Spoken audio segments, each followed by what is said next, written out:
નમો લોહે સૌહરિહંતાણમ નમો લોહે સૌહરિદાનમ નમો લોહે સૌઆયર્યાન નમો લોહે સૌજ્યાયાન નમો લોહે સૌત્રિકાળવતી શ્રાવણમ ઓમકારમિંદુ સંયુક્ત નિત્યમ જયંતિ યોગિના કામદમ ઔષધો છે ઓંકારાય નમો નમઃ મંગળમ ભગવાન મંગળમ ગૌતમોર્મિ મંગળમ કુંકુંદાર્યો વિજેન્દ્રમોષ મંગળમ નમઃ સમયસારાય સ્વાનુભૂત્યા તથાસ્તે ચિત્ત સ્વભાવાય ભવાય સર્વમાં વિભાવ નિયુત નિરાકાર. સ્વાનુભૂતિ દર્શન. પ્રસમ મૂર્તિ પૂજ્ય બહેન શ્રી ચંપાબેનની સ્વાનુભૂતિ માર્ગ પ્રકાશક તત્વ ચર્ચા એટલે સ્વાનુભૂતિ દર્શન. સ્વાનુભૂતિ દર્શનનો સ્વાધ્યાય આપણે કરી રહ્યા છીએ. એમાં પ્રશ્ન 375 સુધી સ્વાધ્યાય કર્યો છે. હવે આજે આગળ સ્વાધ્યાય લઈએ છીએ. પાના નંબર 209 ઉપર છેલ્લી લીટી 375 પ્રશ્નના સમાધાન પછી પ્રશ્ન છે, જ્ઞાનની પરિણતિમાં કેવળ જ્ઞાયક ભાવનું અસ્તિત્વ ગ્રહણ કરવાનું છે. જ્ઞાનની પરિણતિમાં કેવળ જ્ઞાયક ભાવનું અસ્તિત્વ ગ્રહણ કરવાનું છે. પૂજ્ય બેન શ્રી કહે છે કે હા, જ્ઞાયકનું અસ્તિત્વ ગ્રહણ કરવાનું છે. હું કેમ જાણું છું, કેવી રીતે જાણું છું તે કાંઈ દ્રષ્ટિનો વિષય નથી. આની પહેલા જે પ્રશ્ન આવ્યા હતા એમાં એ વાત હતી ને, દીવાની જેમ ને અરીસાની જેમ ને એ બધી વાત હતી. અને એમાં પૂજ્ય બેનશ્રીએ બહુ સ્પષ્ટતા કરી કે જે જાણવાનું છે, ગ્રહણ કરવાનું છે શું છે? જ્ઞાયકનું અસ્તિત્વ ગ્રહણ કરવાનું છે. પોતે જ્ઞાયક છે એવા અસ્તિત્વને ગ્રહણ કરવાનું છે. હું કેમ જાણું છું, કેવી રીતે જાણું છું એ કાંઈ દ્રષ્ટિનો વિષય નથી. અરીસાની જેમ જાણું છું એ બધું એ સમજાવવા માટેની વાત હતી. પણ જાણવું છે અને ગ્રહણ કરવું છે એ શું છે? પોતાનું સ્વરૂપ છે. જ્ઞાયક પોતે ભગવાન આત્મા જ્ઞાન સ્વરૂપ છે. તો જ્ઞાયકનું અસ્તિત્વ ગ્રહણ કરવાનું છે. હું કેવી રીતે જાણું છું તેમાં પર તરફની વાત આવી. કેવી રીતે જાણવું, એ જાણવાની ક્રિયા કેવી રીતે થાય એ તો અહીંયા પ્રશ્ન નથી. એ દ્રષ્ટિનો વિષય નથી. દ્રષ્ટિનો વિષય શું છે? દ્રષ્ટિનો વિષય તો સ્વયં જ્ઞાયક છે. દ્રષ્ટિનો વિષય તો સ્વયં પોતે જ્ઞાયક છે. મારી જ્ઞાન પરિણતિ બીજાને કે પોતાને કેવી રીતે જાણે છે તે જ્ઞાન કરવાની વાત છે. દ્રષ્ટિના વિષયમાં હું બહારથી જાણું એવું આવતું નથી. કેમ કે દ્રષ્ટિનો વિષય તો પોતાને વિશે અને ઉપયોગી સ્વ તરફ વળે ત્યારે છે ને. એટલે દ્રષ્ટિના વિષયમાં કોઈ ભેદ નથી. પોતાનું અસ્તિત્વ ગ્રહણ કરવું, પોતાનું જ્ઞાન સ્વરૂપ અસ્તિત્વ ગ્રહણ કરવું તે દ્રષ્ટિનો વિષય છે. જેવું અસ્તિત્વ છે તેવું ગ્રહણ કરવું. ગુણ ભેદ કે સ્વ પર પ્રકાશકનો ભેદ દ્રષ્ટિના વિષયમાં આવતો નથી. દ્રષ્ટિનો વિષય તો સ્પષ્ટ છે. દ્રષ્ટિનો વિષય તો પોતાનું શુદ્ધ સ્વરૂપ છે. એ જ્ઞાયક છે. એ દ્રષ્ટિનો વિષય છે. અને એ જ્ઞાયક જ્યારે દ્રષ્ટિનો વિષય છે તો એમાં પછી આપણે ભેદ પાડતાય નથી. એમાં ભેદ પણ પાડતા નથી. જ્ઞાન બધાને જાણે છે. જ્ઞાન સ્વપ્રકાશક છે, પરપ્રકાશક છે. આ બધી વાત જે છે એ જુદી વાત છે. એ સમજવાની વાત છે કે પોતે સ્વને જાણી શકે છે એમ એને સમજાવવા માટે વાત કરવામાં આવે છે. માત્ર એકલો પરમાં જાણવામાં રોકાયો છે તેને સમજાવવું છે કે તું સ્વને જાણે એવો ભગવાન આત્મા છો. તો સ્વને જાણ, સ્વનું લક્ષ કરે. તો એ તરફ દ્રષ્ટિ કરે. એટલે એ તરફ દ્રષ્ટિના વિષયમાં શું છે? તો પોતાનો શુદ્ધ આત્મા છે. કેવી રીતે જણાય છે એને સમજાવ્યું હોય તો જ્ઞાન કેવી રીતે કાર્ય કરે છે ઉદાહરણ દ્વારા સમજાવવામાં આવે. દીવો પોતાને પણ પ્રકાશે છે અને પરને પણ પ્રકાશે છે. એ દ્વારા સ્વ પર પ્રકાશક પણ સમજાવ્યું છે. એવી રીતે અરીસો છે તો અરીસો ની અંદર જ્ઞેયો બધા એટલે સામે રહેલા બિંબો જે છે પ્રતિબિંબિત થાય છે. પણ એ બિંબો અરીસાની અંદર પેસી જતા નથી, ઘૂસી જતા નથી. અરીસો પ્રતિબિંબ પાડે છે તો કેવી રીતે પાડે છે? બહાર ગરમી કંઈક બળતું હોય તો બળવાની ગરમી કઈ અરીસાની અંદર ઘૂસતી નથી, માત્ર એ બળે છે એવું પ્રતિબિંબ અરીસામાં દેખાય છે. આ બધું આપણને જ્ઞાન કેવી રીતે કાર્ય કરે છે સમજાવવા માટે કહ્યું છે. હવે જ્યારે એ સમજ્યા છીએ તો પછી દ્રષ્ટિનો વિષય શું છે એને સમજવાનું છે કે હું કોણ છું, ભગવાન આત્મા કેવો છું, અને મારું જ્ઞાન એ સ્વને પરને જાણી શકે છે. પરને જાણે છે ત્યારે પણ હું કઈ પરમાં જતો નથી. આ બધાનો નિર્ણય કર્યા પછી સ્વ કોણ છે, કેવો છે એનો નિર્ણય કરે છે, તો એમાં પછી આ વાત એને ઉપયોગી થાય છે. પણ તેથી કઈ દ્રષ્ટિનો વિષય બનતો નથી. અરીસાની જેમ જાણવું ને દીવાની જેમ જાણવું, અગાઉના પ્રશ્નમાં એ વાત હતી ને, એને બહુ સ્પષ્ટતા કરી. બીજું બેન કહે છે કે દીવો કે અરીસો કોઈ બહાર જતા નથી. અરીસો અંદર રહે અને દીવો બહાર જાય તેવું નથી. દીવાનો પ્રકાશ બહાર પડે એટલે દીવો બહાર ગયો તેવું લાગે છે, પણ બહાર જતો નથી. પોતાને જ્ઞેયનો આધાર નથી તો બહાર ક્યાં લેવા જવું છે? અહીંયા તો જે પોતાનો દ્રષ્ટિનો વિષય જે છે, વિષય એ પોતાનું શુદ્ધ સ્વરૂપ છે. તો એવા પોતાના શુદ્ધ સ્વરૂપની દ્રષ્ટિ કરવાની છે, પણ એમાં એકાગ્રતા નથી થતી ને બહારમાં લક્ષ છે ત્યારે પણ એ બહારના પદાર્થોનું જ્ઞાન થાય છે, તો એ બધા એના જ્ઞાનનું જ્ઞેય છે, પણ એ જ્ઞેયને કારણે જ્ઞાન નથી થતું. પોતાને જ્ઞેયનો આધાર નથી અને એટલે કઈ બહાર કઈ લેવા જવું પડે એવું નહીં. પોતાનું પરમાર્થે જ્ઞેય શું છે? પોતાનું સ્વરૂપ છે, એ જ પરમાર્થે એનું જ્ઞેય છે. તો એનો વિચાર કરીએ તો પણ એ કઈ બહારમાં તો લેવા જવું પડે એવું છે નહીં.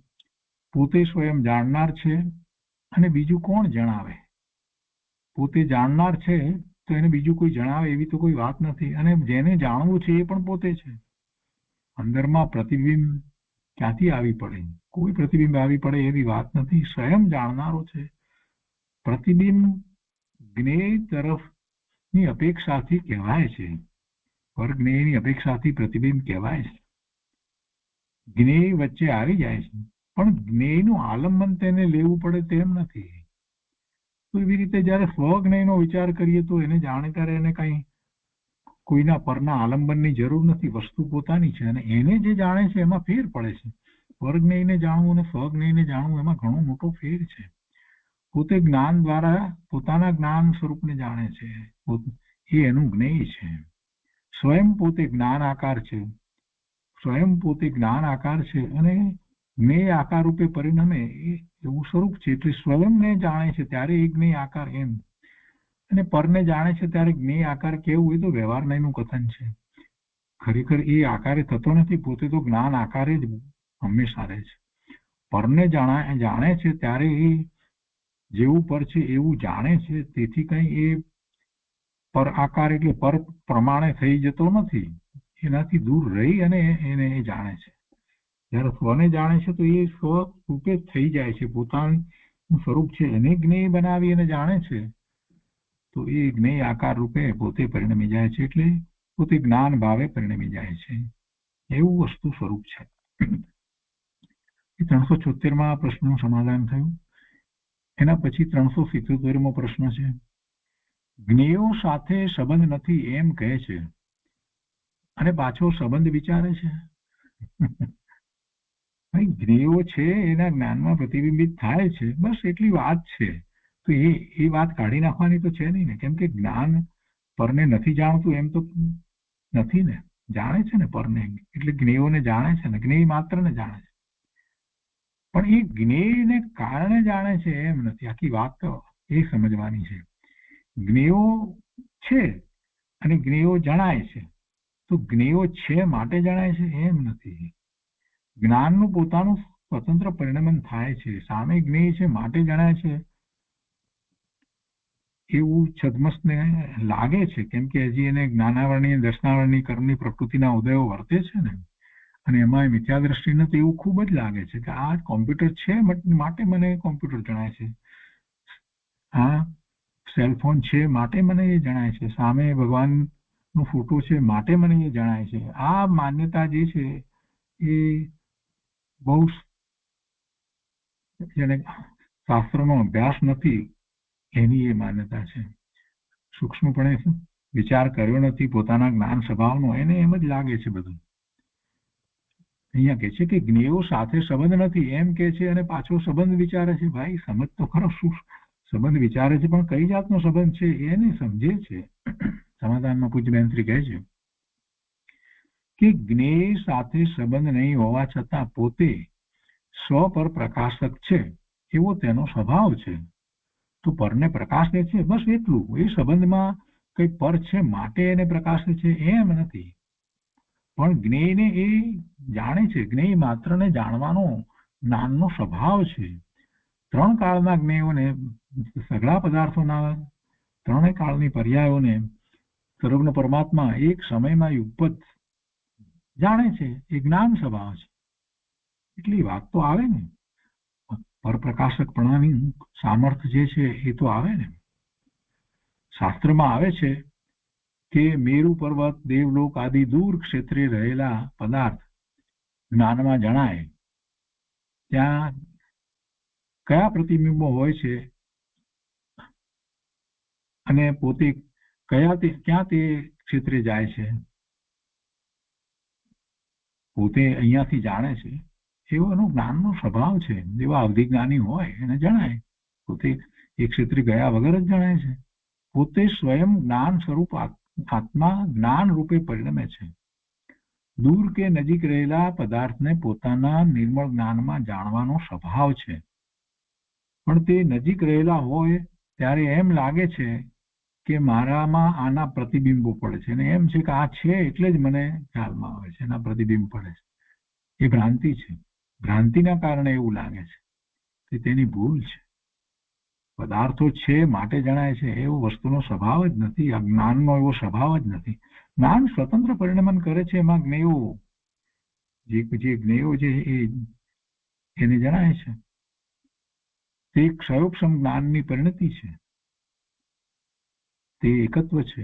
એટલે એમ લાગે કે આ બધું જાણે મારામાં આવે છે અને હું બહાર જાઉં છું, બહારના બીજા બધા ઉપર જ્ઞેયોને જાણે છે તો એને એવું લાગે પ્રતિબિંબો પડે છે અને હું એને જાણવા માટે જાણે કે એ તરફ વળું છું ને આવું એ બધી માન્યતા જે છે એ વિપરીત માન્યતા છે, ભ્રમ છે.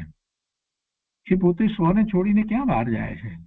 પોતે ભગવાન આત્મા અનંત ગુણ અને અસંખ્ય પ્રદેશ પ્રમાણ એક મોટો કિલ્લો છે, એની અંદર જ એ રહ્યો છે, એની બહાર એ નીકળતો જ નથી. એમાં ને એમાં જ રહી અને પોતે સુખ શાંતિ આનંદની દશાને પ્રાપ્ત કરે છે. વર્ગનીઓને જાણે છે, નથી જાણતો એવી વાત નથી. પણ જ્યારે પોતે પોતાના સ્વભાવ ભાવે થાય છે ત્યારે સ્વજ્ઞેય એટલે પોતાને જાણે છે, અનુભવે છે, તો એમાં એને આનંદની અનુભૂતિ, શાંતિની અનુભૂતિ છે, જેને આપણે સમ્યક દર્શન કહીએ છીએ. અને ત્યાંથી ધર્મની શરૂઆત થાય છે અને પછી એમાં સ્વરૂપમાં જ એ પોતે સ્થિર થાય છે. અને બહારમાં શું છે, બહારમાં શું જોવું છે, એટલે બહારમાં ક્યાં જાય? જવાનો પ્રશ્ન નથી. એટલે પછી ઉપયોગ પણ બહારમાં જતો નથી. એ 377માં પ્રશ્નનું સમાધાન થયું. એ પછીથી પ્રશ્ન છે, જ્ઞાન ઉપરથી જ્ઞાયક સુધી તો જ્ઞાન લંબાય છે. જ્ઞાન ઉપરથી વિચાર કરી અને જ્ઞાયક સુધી તો પોતાનું જ્ઞાન લંબાય છે એમ કે, પરંતુ આત્મા અનંત શક્તિ વાળો છે એ જ્ઞાન ઉપરથી નક્કી કરવું અઘરું પડે છે. જરાક એનો લોજિકથી પ્રશ્ન છે કે આ કેવી રીતે થાય? એમ કે આત્મા જ્ઞાન દ્વારા પોતે આત્માને અનુભવે છે એ વાત તો સમજાય છે, ત્યાં સુધી જવાય છે, પરંતુ આત્મા અનંત શક્તિ વાળો છે એ જ્ઞાન ઉપરથી નક્કી કરવું અઘરું પડે છે. અને યુક્તિ દ્વારા નક્કી કરવું છે ને એટલે કે છે.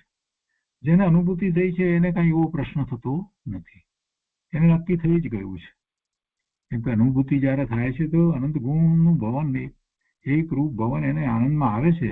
સર્વ ગુણાંસ્તે સમકિત કૃપાળુદેવે કહ્યું છે ને, સર્વ ગુણોનો અંશ એક સાથે પ્રગટ થઈ જાય છે, એ એને અનુભવમાં આવે છે, એક રૂપે અનુભવાય છે. એમાં જુદું જુદું પાડવાનો પ્રશ્ન નથી. જેમ શરબતમાં અનેક પદાર્થો નાખેલા હોય, ખાંડ નાખેલી હોય, લીંબુ પણ નાખેલું હોય, એની અંદર બદામ પણ નાખેલી હોય, એની અંદર કેસર પણ નાખેલું હોય, તો વરિયાળી પણ નાખી હોય, પણ એનો સ્વાદ જુદો જુદો નહીં, પણ બધો ભેગો એક શરબત રૂપે જેમ અનુભવાય છે. અને પછી જયારે વિચાર કરે તો એને ખ્યાલ આવે કે આ બધા પદાર્થો હોવા જોઈએ અંદર.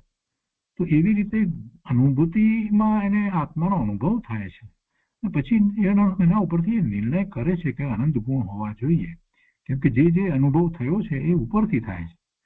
પણ એમ કઈ એવી વાત નથી હોતી કે એ અનંત ગુણ એને જણાય, એવી વાત હોતી નથી. અને આમ પણ ગુણ નથી જણાતા, ગુણનું ભવન જે છે એ અનુભવાય છે.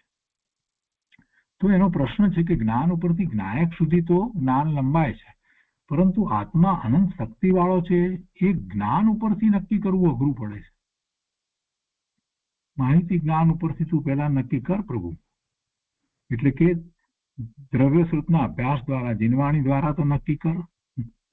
પૂજ્ય બેન શ્રી સમાધાન આપે છે કે જ્ઞાન ગુણ અને ગુણી આત્મા, તે ગુણ ગુણીનો ભેદ છે. તે ભેદ ઉપર દ્રષ્ટિ નથી મૂકવાની. આ જ્ઞાન ગુણ અને ગુણી આત્મા એવો ભેદ, એ પણ ભેદ ઉપર દ્રષ્ટિ નથી રાખવાની. એક ગુણની પણ ભેદ પાડીને દ્રષ્ટિ નથી કરવાની, સમગ્ર વસ્તુની દ્રષ્ટિ કરવાની છે. તો પછી તને આ અનંત ગુણ શક્તિ વાળો છે એવો વિકલ્પ ઉઠે, એમાં તો કેટલા બધા ભેદ પડે છે. પછી સીધી મૂળ વાત લઈ લીધી કે જ્ઞાન ગુણ અને ગુણી આત્મા જેને ધારી રાખે છે એવું ગુણી જ્ઞાન ગુણને ધારી રાખનારને ગુણી કહેવાય. જેમાં ગુણ રહ્યા છે એને આપણે ગુણી કહીએ છીએ. તેવો ગુણ અને ગુણીનો ભેદ છે, તે ભેદ ઉપર દ્રષ્ટિ નથી મૂકવાની. જ્ઞાન તો દરેક માણસને પકડાય એવું છે. તે અસાધારણ ગુણ છે ને, જીવનો અસાધારણ ગુણ છે. બીજા કોઈ દ્રવ્યમાં એ ગુણ નથી. એ સાધારણ ગુણ નથી, બધા દ્રવ્યોને વિશે હોય એવો નથી. અસાધારણ ગુણ છે. અસ્તિત્વ ગુણ બધાને વિશે છે, પણ તે જ્ઞાન ગુણ બાકીના દ્રવ્યોને વિશે નથી. જ્ઞાન ઉપરથી જ્ઞાયક પકડાય, પણ અનંત શક્તિ કઈ પકડાતી નથી. જ્ઞાન ઉપરથી જ્ઞાયક, આ જ્ઞાયક જાણનારો, જ્ઞાન સ્વભાવી આમ, પણ અનંત શક્તિ કઈ પકડાતી નથી. એ તો વિચારમાં નક્કી કરવાની છે. અનંત શક્તિ તેને દેખાતી નથી. અનંત ગુણ કહો કે અનંત શક્તિ કહો, એ કઈ દેખાતી નથી. કોઈ પણ ગુણ જે છે એ કઈ ઇન્દ્રિય જ્ઞાનનો વિષય થઈ જાય છે એવું પણ નથી હોતું. ગુણનો વિચાર કરીએ તો એ અનુભવાય છે.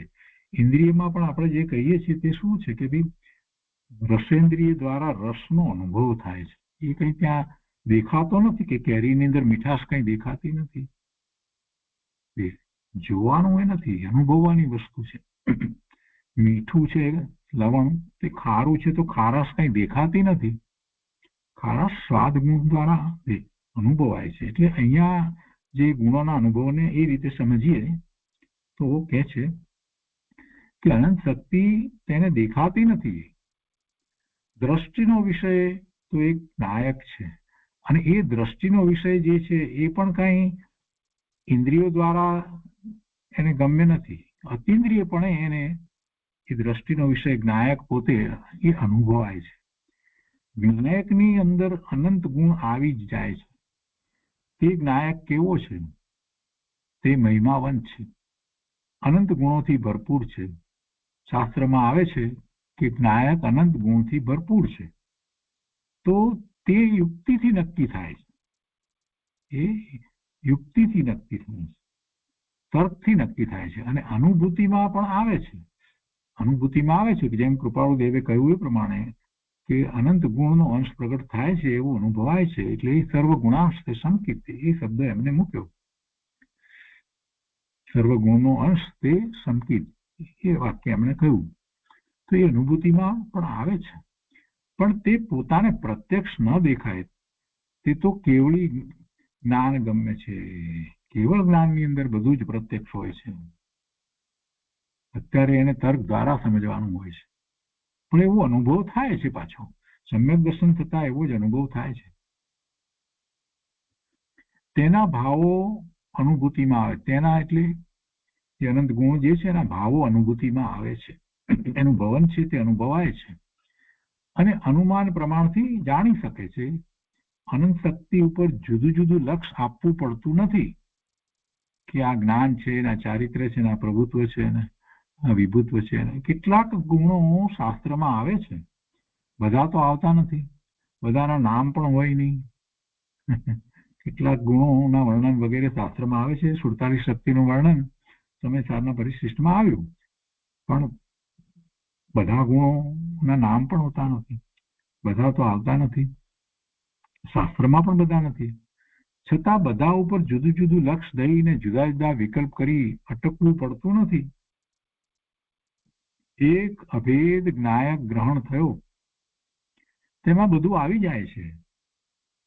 અનંત ગુણ અનુમાનથી તથા યુક્તિથી જાણી શકે છે અને એનું ભવન જે છે એને એ અનુભવી શકે છે. શ્રુત જ્ઞાન દ્વારા બધા ગુણો જણાય છે. તો એ 378માં પ્રશ્નનું સમાધાન થયું. એ પછીનો પ્રશ્ન છે, પૂતગળની શક્તિ દેખાય છે પણ આત્મામાં અનંત શક્તિ છે તે કેવી રીતે ખ્યાલમાં આવે?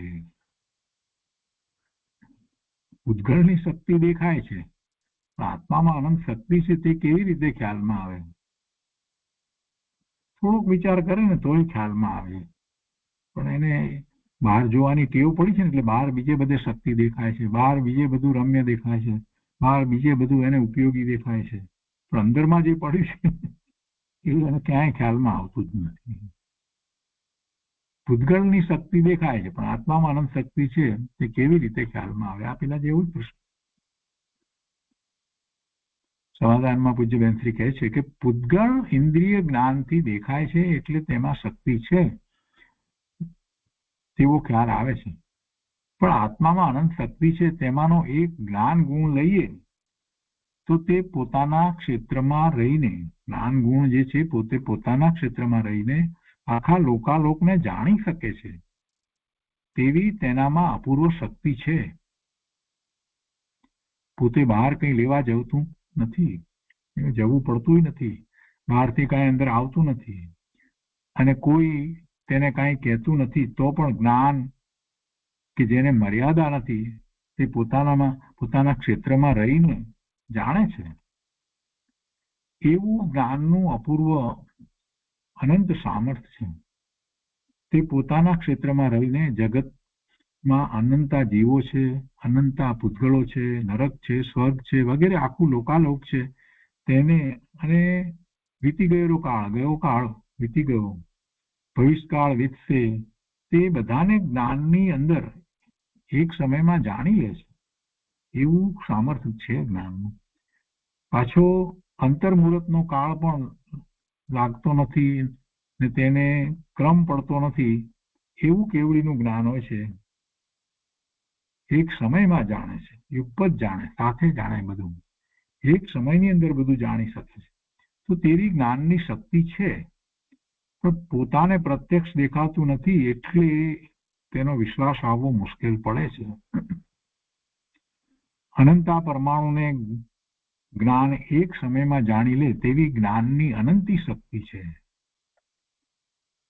મુનિરાજ 6ઠા 7મા ગુણસ્થાને ઝૂલતા હોય છે, તેમાંથી કોઈને એવું જ્ઞાન અંતરમાંથી પ્રગટે છે કે પોતે પોતાના ક્ષેત્રમાં રહીને અઢી દ્વીપના જીવોના મનની વાત જાણી લે છે. બહુ મોટી વાત લીધી છે, અઢી દ્વીપના જીવોના મનની જાણી લે છે તેવું મનોપર્ય જ્ઞાન પ્રગટે છે. એવી બધી શક્તિઓ આત્મામાં પણ છે, પણ તેનો વિશ્વાસ પોતાને આવવો જોઈએ.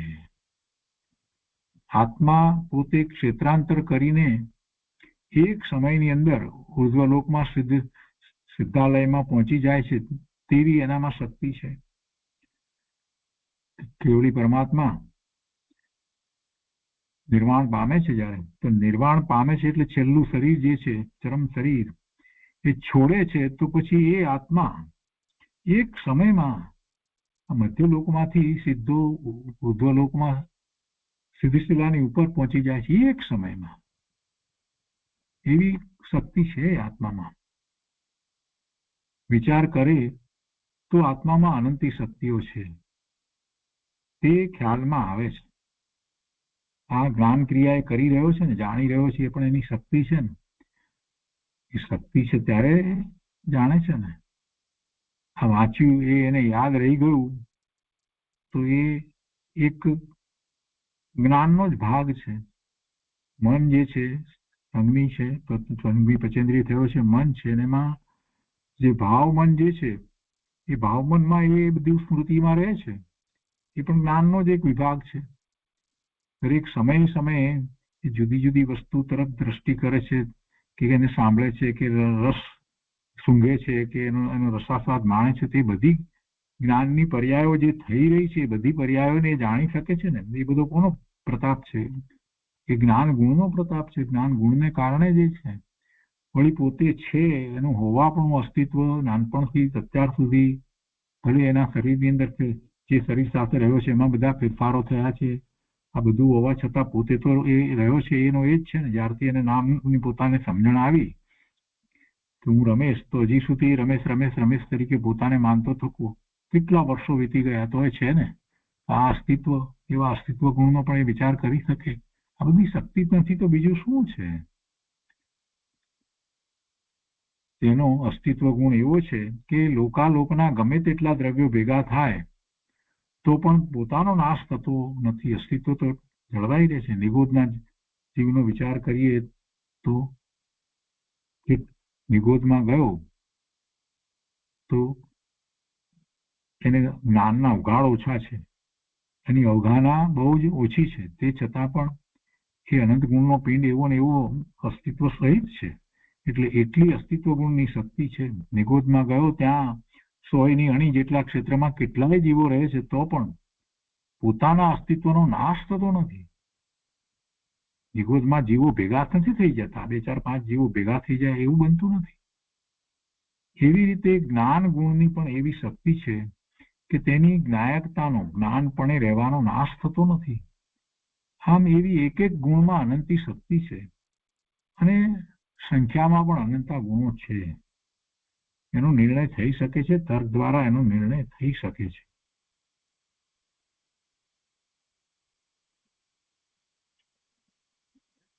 એના પછી પ્રશ્ન એ 379માં પ્રશ્નનું સમાધાન થયું. એના પછીનો પ્રશ્ન છે 380મો પ્રશ્ન છે. સમ્યક દ્રષ્ટિના જ્ઞાનમાં બધા ગુણોની અનંતી શક્તિ છે એવો ખ્યાલ આવી જાય કે કોઈ ગુણ બાકી રહી જાય? સમ્યક દ્રષ્ટિના જ્ઞાનમાં બધા ગુણોની અનંતી શક્તિ છે એવો ખ્યાલ આવી જાય કે કોઈ ગુણ બાકી રહી જાય?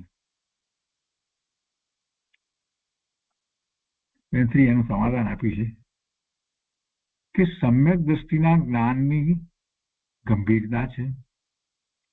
એક એક ગુણ ગણી ગણીને જુદો પાડીને તે જોઈ શકતો નથી. એવું કોઈ સમ્યક દ્રષ્ટિને હોતું નથી. પરંતુ તેની મહિમા આવી જાય છે. સમ્યક દ્રષ્ટિ કઈ જુદા જુદા ગુણ જુદા પાડી પાડીને જુએ ને જાણે ને એવી કઈ વસ્તુ નથી. એવું વસ્તુ સ્વરૂપ નથી. પરંતુ તેનો મહિમા આવી જાય છે. એક એક ગુણ જુદો જુદો કેવળ જ્ઞાની જાણે છે. અનુભૂતિની અંદર બધી ગંભીરતા તેને આવી જાય છે. સહાનુભૂતિમાં સમ્યક દ્રષ્ટિને બધી ગંભીરતા આવી જાય છે. એક એક ગુણ જુદો પાડી પાડીને પ્રત્યક્ષ દેખાતું નથી. પણ જ્ઞાનમાં અનંત શક્તિ છે, ચારિત્ર્યમાં અનંત શક્તિ છે, અસ્તિત્વમાં અનંત શક્તિ છે. એવું બધું તે જાણી શકે છે. પોતાનો જ્ઞાયક સ્વભાવ મહિમાવંત છે. તેની તેને કોઈ અપાર મહિમા આવે છે. પોતાનો જ્ઞાયક સ્વભાવ મહિમાવંત છે. એવા મહિમાવંત પોતાના જ્ઞાયક સ્વભાવ એને અપાર મહિમા આવે છે. સમ્યક દ્રષ્ટિને એનો મહિમા આવે છે. તો તેમાં તેને શંકા પડતી નથી કે અનંત ગુણ છે અને અનંત ગુણનું ભવન, પોતાનું અસ્તિત્વ, અસંખ્ય પ્રદેશ, આ બધી વાતમાં કોઈ એને પછી શંકા પડતી નથી.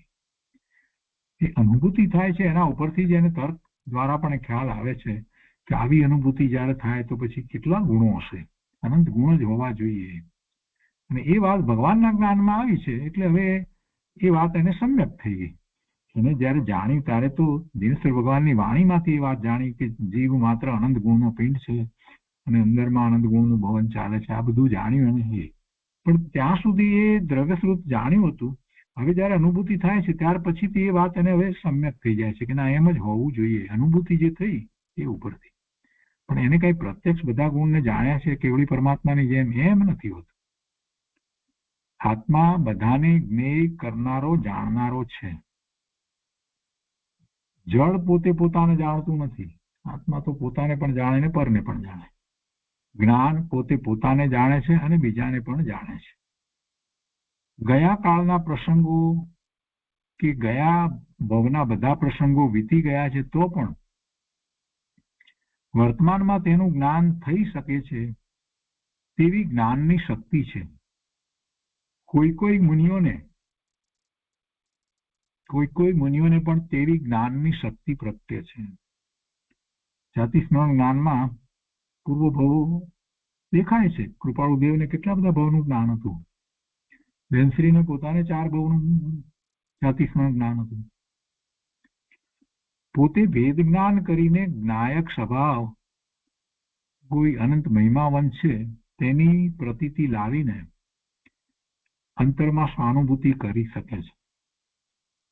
ભેદ જ્ઞાન કરીને બધાથી જુદો પોતે જ્ઞાન સ્વરૂપ ભગવાન આત્મા એવો પોતાનો જ્ઞાયક સ્વભાવ, એનો કોઈ અનંત એનો મહિમા લાવીને એનો કોઈ અનંત મહિમા છે એમ એની શ્રદ્ધા કરીને એની પ્રતીતિ લાવી અને અંતરમાં સહાનુભૂતિ કરી શકે છે. અનંતા ગુણ તેને ન દેખાય પણ એક જ્ઞાયકના ગ્રહણમાં બધું આવી જાય છે. જ્ઞાયકની તેને મહિમા આવવી જોઈએ. જ્ઞાયકની તેને મહિમા આવી જોઈએ. પોતાના જ્ઞાન સ્વભાવનો એને મહિમા આવવો જોઈએ. જે બેનશ્રી કહે છે કે ગુરુદેવે તો આખો માર્ગ પ્રકાશ્યો છે.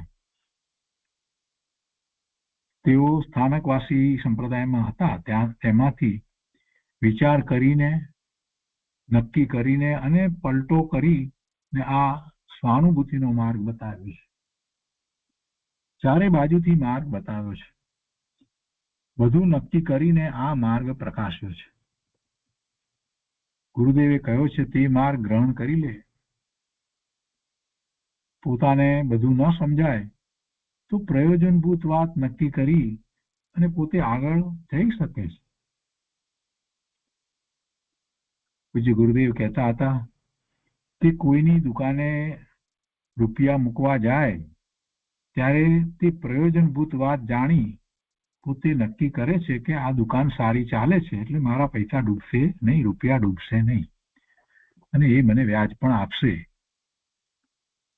પણ તે એમ કહે છે આખી દુકાનનું બધું જાણી લઉં પછી હું નક્કી કરીશ તો એવી રીતે ન જણાય. એની દુકાનમાં અનેક વસ્તુ હોય, ક્યારે આવીને ક્યારે ગઈને કેટલી વેચાઈને તો બધું જ જાણી શકે એમ ન, પણ સામાન્ય એ જુએ છે કે ભાઈ આ દુકાન સારી રીતે ચાલે છે, સારી છે બધે અને નફો કરતી દુકાન છે, બધું છે એમ બધું જાણે. પ્રયોજનભૂત વાતને જાણી લે ને પછી રૂપિયા મૂકે. પણ કે બધું જ એનું જાણી શકીએ પછી જ હું કરું એમ નથી બનતું. એટલે અનંત ગુણ હું પેલા નક્કી કરું પછી હું આત્મા તરફ વળું એમ ન હોય ભાઈ. તું જ્ઞાનનો વિચાર કર, જ્ઞાયકનો વિચાર કર, જ્ઞાન સ્વભાવનો વિચાર કર. દ્રવ્યશ્રુતમાં જે વાત ભગવાનની વાણીમાં આવી એ બધું દ્રવ્યશ્રુતમાં એને પ્રાપ્ત થયું છે તો એનો પહેલા અભ્યાસ કર અને એને તર્ક દ્વારા સમજ અને પછી આ પ્રયોગ કરીશ તો બધું સમ્યક થઈ જશે. એટલે જે આ દુકાનનું ઉદાહરણ આપ્યું તો એવી રીતે જ પ્રયોજનભૂત વાત પહેલા એને જાણી લેવી જોઈએ. પ્રયોજનભૂત વાત જાણી આગળ જાય તો પોતે જઈ શકે છે. એ 380માં પ્રશ્નનું સમાધાન થયું. એ પછી 381મો પ્રશ્ન છે કે સ્વજનના અવસાન પ્રસંગે મુમુક્ષુ પોતાનું દુઃખ વ્યક્ત કરે છે.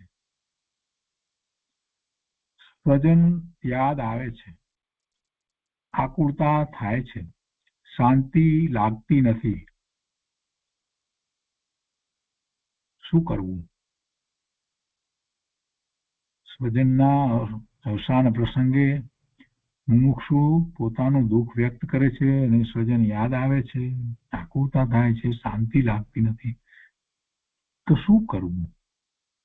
પૂજ્ય બેનશ્રી એ સમાધાન આપ્યું છે કે સંસારમાં તો આવું થયા જ કરે છે. સંસાર તો આવો છે, દુઃખથી ભરેલો છે. એના ઉપરથી નિર્ણય કરવો કે સંસાર દુઃખથી ભરેલો છે. તેના ઉપર લક્ષ કરવાથી આકુળતા અને દુઃખ થાય છે. હું શું કહે કે બહુ આકુળતા થાય છે, યાદ બહુ આવે છે, તો શું કરવું? કોઈને એવું થયું હશે એટલે એ વ્યક્તિ પૂજ્ય બેનશ્રી પાસે એમ કે કંઈક બેનશ્રી સમાધાન આપે, શાંતિ મને થાય, મારું દુઃખ દૂર થાય, એમ કરીને આવ્યો હોય એવું લાગે છે. બહુ આકુળતા થાય છે, બહુ યાદ બહુ આવે છે. સ્વજનનું અવસાન થયું છે ને એટલે બેનશ્રી કહે છે કે યાદ આવે તો વિચારો ફેરવી નાખવા. યાદ આવે ત્યારે સારા સારા પ્રસંગો યાદ કરવા, ગુરુદેવના પ્રસંગો યાદ કરવા. ગુરુદેવ મળ્યા તેનાથી બીજું શું વિશેષ છે તે યાદ કરવું. ગુરુદેવ મળ્યા અને આવો ઉપદેશ મળ્યો તે ઉપદેશ યાદ કરવો. તેમના મનુષ્ય જીવનની સફળતા છે, તેમાં મનુષ્ય જીવનની સફળતા છે. ગુરુદેવને યાદ કરવા, ગુરુદેવના ઉપદેશને યાદ કરવું. એ ઉપદેશમાં આવેલી વાત જે છે એના એ વિકલ્પમાં ચાલ્યો જાય ને તો એનું દુઃખ ઓછું થઈ જાય કે હું ગુરુદેવે આવો ઉપદેશ આપ્યો તો આવું કહ્યું તો આ તું તે, તો આખો વિષય બદલાઈ જાય. આ તો જે સ્વજનને યાદ કરે છે એ જ વિષયમાં રહે છે ત્યાં સુધી એ દુઃખી થાય છે. બેનશ્રી આ એક સામાન્ય સહેલો રસ્તો બતાવ્યો છે. અને ગુરુદેવનો ઉપદેશ તો એવો છે કે જે મનુષ્ય જીવનને સફળતાનું કારણ થાય એવો છે. તેમાં મનુષ્ય જીવનની સફળતા છે. બાકી આવું તો સંસારમાં ચાલ્યા જ કરે છે. આવા આનંદ જન્મ મરણ કર્યા છે. ખરેખર તો વાત એવી છે કે જેને ત્યાં અવસાન એવું થયું હોય ને એને એમ કહીએ કે ભાઈ આવું તો સંસારમાં ચાલ્યા જ કરે છે તો કેટલાકને એમ પણ અંદરમાં થઈ જાય કે તમારે એવું થયું હોય તો તમને ખબર પડે, તમે આવી વાત કરો છો, એવું પણ થઈ જાય. તો એવા ઉપદેશક હોય ઘણીવાર એવી રીતે વાત કરે છે કે તમારા માટે આ દુઃખનો પ્રસંગ છે, પણ જગતમાં બધાને આવો પ્રસંગ આવે છે. જેને અત્યારે નથી આવ્યો એમને પણ ક્યારેક એવો પ્રસંગ આવશે. બધા જ કેટલા બીજા લોકોના અવસાનનો તમે વિચાર કરો, તમારા મિત્રો વગેરેના, એમના સ્વજનોના, એ બધાને આવો પ્રસંગ આવ્યો છે. અને એ રીતે વિચાર કરીએ તો આ જીવ ચાલ્યો જશે તો બીજા પોતાના અનુજો વગેરે જે છે એને પણ એવો પ્રસંગ આવશે. એટલે આ તો અનાદિથી આમ જ ચાલ્યું આવે છે, એ અટક્યું નથી. જન્મ છે તો મરણ તો થવાનું છે, નક્કી છે. એ વાતનો સ્વીકાર કરી લો. અને જે ચાલ્યા ગયા જે સ્વજન, એમના જે ગુણો હોય એને યાદ કરો. એમના દ્વારા એમની જે ધર્મ ધ્યાન કરતા હતા, જે રીતે કંઈ કે પૂજા વગેરે સ્વાધ્યાય વગેરે કરતા હતા, તો એને યાદ કરો અને એના ઉપરથી પ્રેરણા લો. આવી વાત તો કરાય, આવી વાત કરાય. બેનશ્રીની વાત જુદી છે. બેનશ્રી જે રીતે એમણે વાત મૂકી છે તો બેનશ્રીનો તો એવો પ્રભાવ હતો એમને, એટલે એ રીતે વાત કરે છે. પણ આપણે સામાન્ય રીતે આ રીતે વાત કરી શકીએ. બેનશ્રી અહીંયા કહે છે કે બાકી આવું તો સંસારમાં ચાલ્યા જ કરે છે. આવા અનંત જન્મ મરણ કર્યા છે. આ જીવે દેવના, ઢોરના, નારકીના અને મનુષ્યના અનંતા ભવ કર્યા છે. તિર્યંચમાં પણ અનંતવાર જઈ આવ્યો અને ત્યાં ભૂખના, પ્યાસના, રોગના એમ અનેક જાતના દુઃખો સહન કર્યા છે. નરકમાં કેટલા દુઃખ સહન કર્યા છે. એવા દુઃખો સહન કરીને આ મનુષ્ય ભાવ માંડ મળ્યો છે. મનુષ્ય ભાવ મળવો એ કઈ સહેલી વાત નથી. મનુષ્ય ભાવ ભાંડ ભાંડ મળ્યો છે, તેમાં આવો પ્રસંગ બન્યો તો પોતે મનને ફેરવી નાખવું કે મારે તો મારા આત્માનું કરી લેવું છે. આવો અમૂલ્ય મનુષ્ય જન્મ મળ્યો છે, મને જીનવાણી મળી છે અને ગુરુદેવ પણ મળ્યા છે, તો વાંચન, વિચાર, દેવ, શાસ્ત્ર, ગુરુની મહિમા તે કરવા જેવા છે. જે પ્રસંગ બન્યો તેમાં શાંતિ રાખવા સિવાય બીજો કોઈ ઉપાય નથી. માટે શાંતિ જ રાખવી. આકુળતા કરવાથી આર્ધ્યાન કરવાથી તો કર્મનો બંધ થાય છે. માટે શાંતિ રાખવી તે સુખદાયક છે. મનને ફેરવી નાખવું. વાંચનમાં, એવા દ્રવ્યશ્રુતના વાંચનમાં, પૂજા ભક્તિમાં, પદસ્થ ધ્યાનમાં, માળા ગણવામાં, બધામાં મનને ફેરવી નાખવું. વિકલ્પો આવે પણ તરત જ સામે એવી પ્રતિમા હોય કે જેવું કંઈક હોય આલંબન, એ વખતે પોતાને ખૂબ ઉપયોગી થઈ શકે છે. આવા પ્રસંગે આગળ બેનશ્રી કહે છે કે ગુરુદેવના પ્રવચનોની ટેપ મૂકવી એટલે પ્રવચન સાંભળવા, શાસ્ત્ર વાંચવા, જેમાં પોતાને રસ પડે અને સમજાય તેવું વાંચન કરવું તથા ચિત્તને તેમાં જોડી દેવું, તે જ કરવા જેવું છે. આગળ પણ કહે છે કે ગમે તેવા દુઃખના પ્રસંગમાં વૈરાગ્યમાં ઝંપલાવવું તે આત્માર્થીનું કર્તવ્ય છે. પ્રભુ, તું આત્માર્થી છો ને, તો આવા પ્રસંગમાં તને વૈરાગ્ય ભાવ થવો જોઈએ. પોતાને શ્રેયરૂપ અને સુખદાયક તે એક જ છે. બાકી આવા જન્મ મરણ અનંત કર્યા છે. લોકના જેટલા પરમાણુ છે તે બધા ગ્રહણ કર્યા અને છોડ્યા. લોકના બધા ક્ષેત્રે જન્મ મરણ કરી ચૂક્યો. અવસર્પિણી અને ઉત્સર્પિણી કાળમાં એક એક સમયે અનેક વાર જન્મ મરણ કરી ચૂક્યો. તો પણ ભવનો અભાવ થયો નથી. અને ભવનો અભાવ થવા માટેનો આ મનુષ્ય જન્મ મળ્યો છે તે અમૂલ્ય છે. ભવનો અભાવ તો ગુરુદેવનો બતાવેલો માર્ગ ગ્રહણ કરે તો થાય. અને અત્યારે એ મળ્યો છે, એ માર્ગ મળ્યો છે, પોતાને સંઘની પચેન્દ્રિય મનુષ્ય પોતે થયો છે, જૈન ધર્મ મળ્યો છે, જીનવાણી મળી છે, અને એને સમજાવનારા ગુરુદેવ મળ્યા છે. એમણે માર્ગ ખૂબ સ્પષ્ટ સમજાવ્યો છે, તો એ માર્ગ ગ્રહણ કરે તો થાય. એવી જાતની ભાવના કરવી કે હવે આવા કોઈ પ્રસંગો જ ન બને, એટલે કે હવે ભવના પ્રમાણ મારે કરવા જ નથી, એવી ભાવના કરવી. બસ આત્મા સ્વરૂપે અશરીરી છે. આત્માને કોઈ શરીર હોતું જ નથી. 5 શરીરમાંથી એકેય શરીર આત્માનું તો છે જ નહીં. તો આત્મા સ્વરૂપે અશરીરી છે, તો હવે શરીર જ ન મળે. આત્મા એકલો ચૈત્યને જ્ઞાયક છે, તે ઓળખાઈ જાય અને જ્ઞાયકની મહિમા આવે, એ જ કરવા જેવું છે. હવે વધુ શરીર નથી જોઈતા, એટલે વધુ ભવના ભ્રમણ નથી કરવા, એવો નિર્ણય કરવો. આત્મા પોતે જ્ઞાયક છે. આત્મા પોતે જ્ઞાયક છે, અપૂર્વ આનંદથી ભરેલો છે. આનંદ, સુખ બધું આત્મામાં છે. તેને યાદ કરો. બીજું યાદ આવે તો વિચારો ફેરવી નાખવા.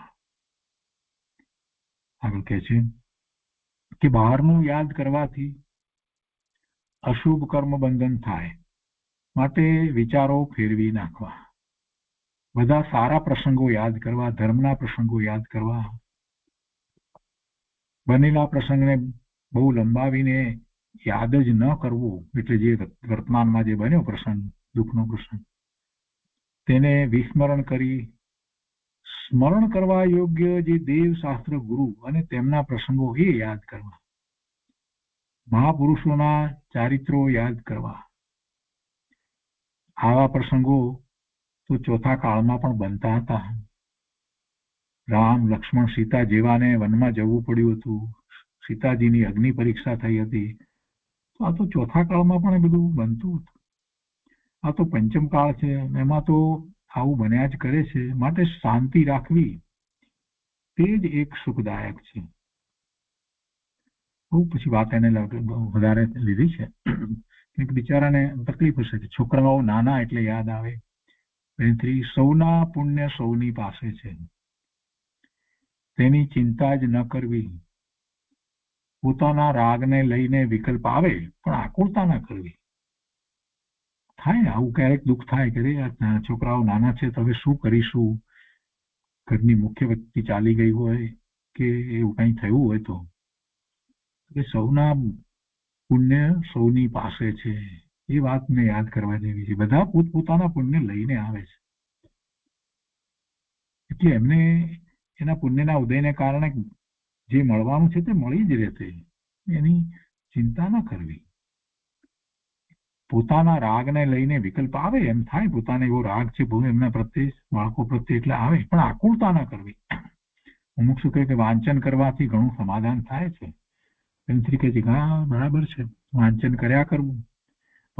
કર્યા કરવું હિંમત જ રાખવા જેવી છે. હું શું કહે છે કે શાંતિ રાખીએ પણ પાછું યાદ આવી જાય છે. એમ તરીકે છે કે શાંતિ ઘણી રાખી છે પણ વધારે પુરુષાર્થ કરવો, હજી વધારે શાંતિનો ધર્મનો પુરુષાર્થ કરવો. અત્યારે ધર્મ કરવાનો ટાઈમ મળ્યો છે, બધા સંયોગો છે તે પુણ્ય પાપના ઉદયને કારણે છે, તે પોતાના હાથની વાત નથી. જે કાળે જે બનવાનું હોય તે બને છે, તેમાં કોઈનું ડાપણ કામ નથી આવતું. જે કાળે જ્યારે જે સમયે દેહ છૂટવાનો હોય ત્યારે કોઈનું ડાપણ કામ ના આવે. વિચાર આવે પણ જ્યારે આયુષ્ય પૂરું થાય ત્યારે કોઈનું ચાલતું નથી. મોટા મોટા ડોક્ટરો આ તે બધાનો વિચાર કરીએ તો એ પણ પોતે એની આસપાસમાં એના સગાવાલામાં બધામાં કેટલાય ડોક્ટરો પણ કોઈ એને બચાવી શકે છે એવું તો બનતું નથી. કોઈના વિકલ્પ કામ નથી આવતા. આયુષ્ય હોય તો ગમે તેવા સંયોગમાં દવા લાગુ પડે છે. આયુષ્ય પૂરું થાય ત્યાં કોઈ દવા લાગુ પડતી નથી. ગમે તેવા દુઃખના પ્રસંગોમાં શાંતિ રાખવી. સંસાર આવો છે, સંયોગો ક્ષણિક છે. ગમે તેવી સ્થિતિમાં ગુરુદેવનો એક મંત્ર યાદ કરીએ તો ઘણું સમાધાન થાય એમ છે. શુભ ભાવમાં દેવ શાસ્ત્ર ગુરુ શરણ છે, અંતરમાં જ્ઞાયક જુદો છે તે શરણ છે. યાદો પણ કહે છે, અમુક કહે છે કે ગુરુદેવ બહુ યાદ આવે છે. કહે છે કે ગુરુદેવ તો ગુરુદેવ જ હતા તેવું કેમ ભૂલાય. કુદરત આગળ કોઈનો ઉપાય નથી. એવા મહાપુરુષ તો શાશ્વત રહે એવી ભાવના થાય પણ કુદરત આગળ કોઈનો ઉપાય નથી. સાક્ષાત તીર્થંકર ભગવાન કેવળી પરમાત્મા, એમનો આત્મા પણ દેહ છોડીને ચાલ્યો જાય છે ને. પછી આપણને એમ થાય કે એવા મહાપુરુષ આમ કાયમ હોય તો સારું, શાશ્વત રહેતો. પણ કુદરત આગળ કોઈનો ઉપાય નથી. જેટલું આયુષ્ય એનું આ શરીર સાથે આ ક્ષેત્રે રહેવાનું હોય તેટલો સમય જ રહે છે. ગુરુદેવે જ ઉપદેશ આપ્યો છે તે અંતરમાં જમાવટ કરી આગળ જવું તે એક જ ઉપાય અંતરમાં કરવાનો છે. પદ્માનંદી આચાર્ય ભગવાન કહે છે કે મારા ગુરુએ જે ઉપદેશની જમાવટ મારા અંતરમાં કરી છે તે ઉપદેશની જમાવટ આગળ મને કાંઈ પ્રિય નથી. મારા ગુરુએ પદ્માનંદી આચાર્ય ભગવાન કહે છે કે મારા ગુરુએ જે ઉપદેશની જમાવટ મારા અંતરમાં કરી છે તે ઉપદેશની જમાવટ આગળ મને કાંઈ પ્રિય નથી. પૃથ્વીનું રાજ્ય પણ પ્રિય નથી. પૃથ્વીનું રાજ તો શું પણ 3 લોકનું રાજ મળે તો પણ તે મને પ્રિય નથી. મારા ગુરુએ જે ઉપદેશની જમાવટ કરી છે તેની મને એટલી ભક્તિ છે કે મારા હૃદયની અંદર બીજા કોઈની મને રુચિ નથી. આ પદ્માનંદી આચાર્ય ભગવાન કહે છે આ જગતની અંદર શું અપૂર્વ છે? આ જગતની અંદર શું અપૂર્વ છે? કાંઈ અપૂર્વ નથી. જીવને અનંત કાળમાં બધું મળી ચૂક્યું છે. તેને દેવલોકના પદ મળી ચૂક્યા છે, મોટી મોટી પદવીઓ મળી ચૂકી છે, પણ તેમાં જીવને ક્યાંય શાંતિ મળી નથી. શાંતિ તો આત્મામાં છે. ગુરુદેવે તો વર્ષો સુધી વાણી વરસાવી છે અને બધા ભક્તોને તૈયાર કર્યા છે. તેની આગળ બધી બહારની રિદ્ધિ તુચ્છ છે. બહારના બધા સંયોગો તુચ્છ છે. જેમ પૂર્વભવનું વિસરાઈ ગયું છે, પૂર્વભવનું આપણને બધું ભૂલાઈ ગયું છે, તેમ આ ભવમાં જે બન્યું તે બધું વિસરી જવું એ પણ એમે ભૂલાઈ જવાનું જ છે. કેટલો સમય રહેવાનું છે? અહીંથી જવાનું થશે પછી કંઈ યાદ રહેવાનું છે? હવેથી નવું જીવન શરૂ કરવાનું છે. ગયો ભવ જેમ ગયો તેમ આ ભવમાં જે થયું તે વિસરી જવું, નવી જિંદગી જાણે કરવાની હોય એવો વિચાર કરવો. એ રીતે 381માં પ્રશ્નનું સમાધાન આપ્યું છે. બહુ સુંદર સમાધાન છે. જેને પણ એવો ઘરમાં એવો કોઈના દુઃખ મરણનો પ્રસંગ આવ્યો હોય અને ખૂબ દુઃખ થયું હોય તો આ 381માં જે સમાધાન વગેરે આપ્યું છે એ ફરી ફરીને વાંચવા અનુમોદના છે. જ્યારે એવો પ્રસંગ બને ત્યારે આ 381 નંબર યાદ રાખવાનો અને એ વાંચવું. બીજાઓને પણ એવો પ્રસંગ બન્યો હોય ત્યારે એમાંની વાત જે છે એને વાંચીને સંભળાવવી. તો આજનો સ્વાધ્યાય અહીંયા સુધી રાખીએ છીએ, 381માં પ્રશ્ન સુધી.